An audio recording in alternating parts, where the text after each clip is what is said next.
বন্ধুরা আজকে মে মাসের 8 তারিখ আর আজকে মাধ্যমিকের রেজাল্ট। তো আমাদের পাড়ার আমার যে 4টে বন্ধু যে টপ 5 হবে, টপ 4 হবে, আর সেই টপ 4 ছাত্র আমি এখন তোমাদেরকে দেখাবো। তো দেখো, আমার মনে হচ্ছে এরা 4জনই হবে টপ 4, যেহেতু মনে হচ্ছে, কারণ এরা সবাই দিন রাত লাগিয়ে মানে এক করে পড়েছে এক সময় 3 মাস আগে আজ থেকে। আর আজকে ওরা অনেক দিন অপেক্ষা করছিল রেজাল্ট কবে বেরাবে, তো আজকে রেজাল্ট বেরাবে।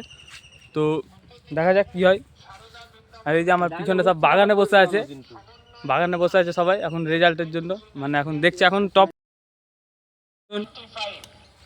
একজন আর একজন এখনো আমাদের মধ্যে যে টপ 1 হবে তার এখনো খোঁজ নাই। এও হতে পারে, পড়াশোনায় বহুতই আচ্ছা আছে। আর এ আমাদের মনে হচ্ছে এই ছাড়াও হতে পারে। এখন আমি এদের পরিচয় দেবো। এর নাম সৌরভ গুহ, এর নাম অরিত্র চৌধুরী, এর নাম সৌম্য চক্রবর্তী আর সুমন বসু। তো আমাদের এটাই টপ 4 ছাত্র।